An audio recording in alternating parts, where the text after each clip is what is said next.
कैसे हो दोस्तों? आप सभी का फिर से हमारे आज के अवतरण के नए एपिसोड में हार्दिक स्वागत है। क्योंकि आज के एपिसोड में हमें दिखाया जाता है कि मीठी को भ्रम होने लगता है और उसके साथ सब चीज़ें उल्टी होने लगती है। और जैसे ही हमारे एपिसोड की स्टार्टिंग में मीठी को हॉस्पिटल के अंदर दिखाया जाता है, जहाँ पर वह डॉक्टर कदम से मिलने जाती है और वह देखती है कि डॉक्टर कदम तो पागल वाली वाली हरकतें कर रहे हैं। और यह देखकर मीठी को समझ नहीं आ रहा होता है कि एक ही रात में इतना सब कुछ कैसे हो गया है कि डॉक्टर कदम एक ही रात में पागल हो गए हैं। उसको यह सारी बातें कुछ भी समझ नहीं आ रही होती है।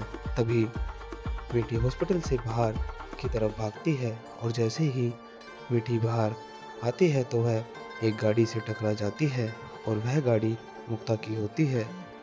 मुक्ता गाड़ी से उतरकर बाहर आती है और बोलती है कि मीठी तुम ठीक तो हो ना?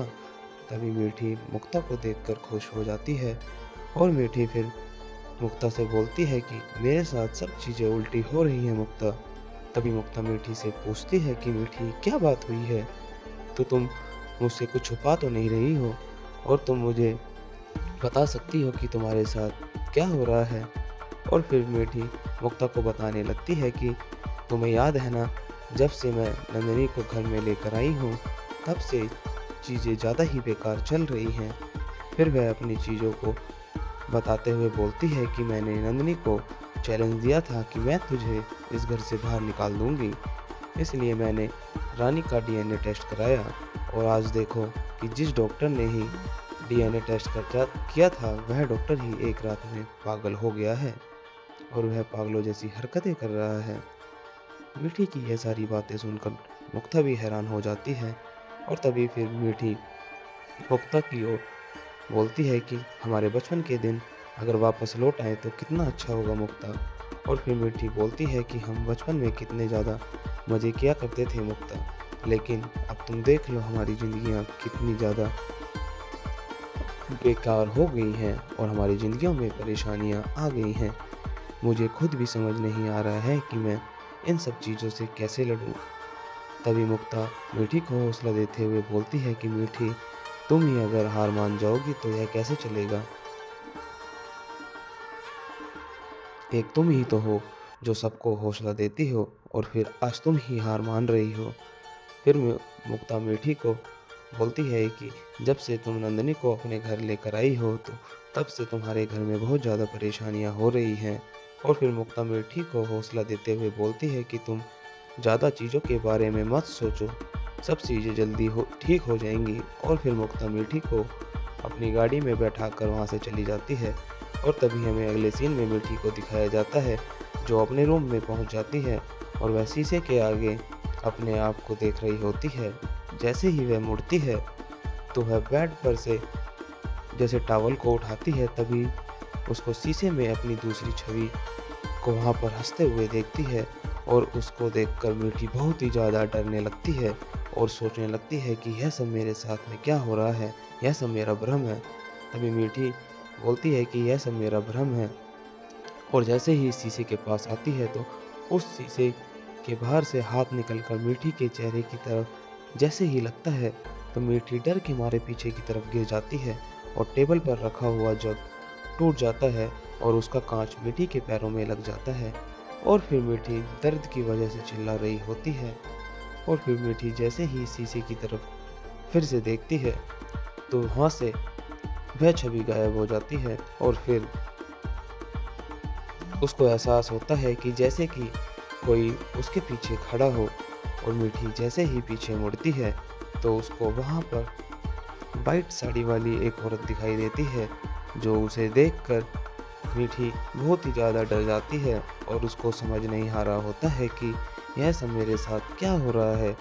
और वह औरत अपने पास उसके पास बढ़ने लगती है और जैसे ही वह मीठी के करीब आती है तो मीठी उससे बचने के लिए भागती है। और तभी हमारे अगले सीन में हमें दिखाया जाता है कि वह उस वाइट वाली औरत का फेस मीठी की तरफ ही होता है और उसके हाथ में एक खंजर होता है जो वह मीठी को मारने के लिए आ रही होती है।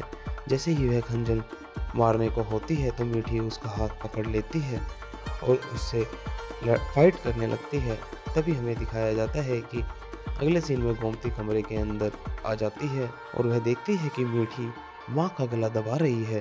तभी गोमती मीठी को छुड़ाने लगती है, लेकिन मीठी को माँ के रूप में वह औरत दिखाई दे रही होती है और वह उसको बिल्कुल भी नहीं छोड़ना चाहती थी। और अभी इन सब की आवाज़ सुनकर वहाँ पर आकाश भी दौड़ा चला आता है और वह मीठी को हटाने लगता है, लेकिन मीठी की आंखों में तो खून ही सवार होता है। वह माँ को बिल्कुल भी नहीं छोड़ रही होती है। तभी आकाश मीठी को धक्का देकर साइड में फेंक देता है और फिर मीठी आकाश का गला भी दबाने लगती है। और जैसे ही आकाश को गुस्सा आता है तो वह मीठी के जोरदार थप्पड़ मारता है और थप्पड़ मारते ही मीठी की आंखें खुल जाती हैं।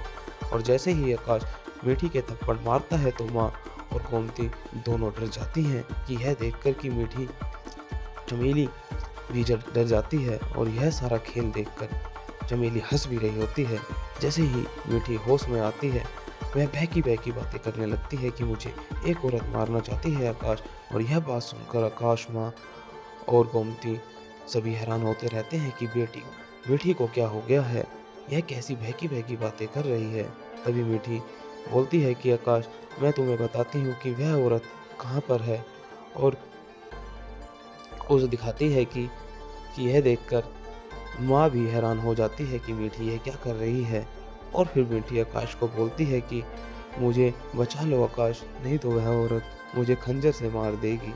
वह मुझे खंजर दिखा रही थी। तभी आकाश बोलता है कि माँ, आप एक बार यहाँ से चली जाओ, मैं अभी मीठी से बात करता हूँ। और माँ और गोमती वहाँ से चले जाते हैं और साथ में नंदिनी भी वहाँ से चली जाती है।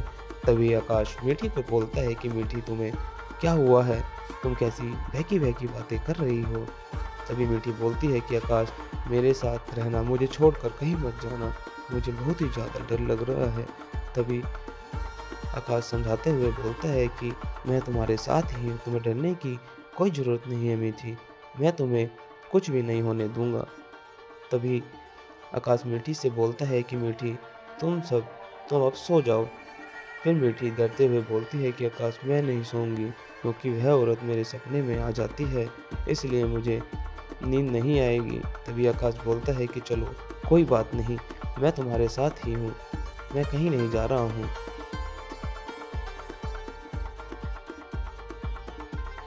और यह सीन हमारा वहीं पर ही समाप्त हो जाता है। और तभी हमें अगले सीन में नंदिनी को दिखाया जाता है, जो खन्ना के साथ में गाड़ी में बैठी होती है, क्योंकि उन्हें रात में गुरु माँ से मिलने के लिए जाना होता है। क्योंकि नंदिनी के पास मीठी की पायल होती है और जो उसे मीठी के रूम में से चुराई होती थी, और उसे ही लेकर वह गुरु माँ के पास जैसे ही जा रही होती है, तभी अगले सीन में हमें गोमती और माँ को दिखाया जाता है। गोमती माँ से बोलती है कि मीठी के ऊपर शायद किसी भूत का साया है, तभी वह इतनी ज़्यादा हरकतें कर रही थी और उसके अंदर इतनी ताकत आ गई थी, वह हमारे से भी नहीं हट रही थी। तभी माँ बोलती है कि ये पढ़े लिखे लोग हैं गोमती, यह नहीं मानते इन सब चीज़ों को। फिर माँ बोलती है कि मुझे लगता है कि मुझे बजरंग पाठ कराना पड़ेगा इस घर में सुख शांति के लिए। अगर गोमती माँ, आप सही बोल रही हो, बजरंग पाठ करने से भूत बवाल नहीं आते हैं घर में। और फिर माँ गोमती से बोलती है कि तू कल सुबह सारा सामान तैयार रखना, कल सुबह हम पूजा करेंगे। और यह सीन हमारा वहीं पर ही समाप्त हो जाता है। तभी हमें अगले सीन में खन्ना और नंदिनी को दिखाया जाता है, जो गुरु माँ के पास पहुँच जाते हैं। गुरु माँ नंदिनी से बोलती है कि मीठी कोई साधारण औरत नहीं है, वह एक पवित्र आत्मा है, नहीं तो वह अब तक पागल हो जाती कदम की तरह, लेकिन वह पूजा पाठ बहुत ज़्यादा करती है, तो इसलिए अभी तक बची हुई है। और फिर गुरु माँ नानी को बोलती है कि तुम्हें मीठी के पास भगवान की मूर्ति को हटाना पड़ेगा, अगर उसके पास मूर्ति हुई तो मेरी शक्तियाँ वहाँ पर काम नहीं करेंगी।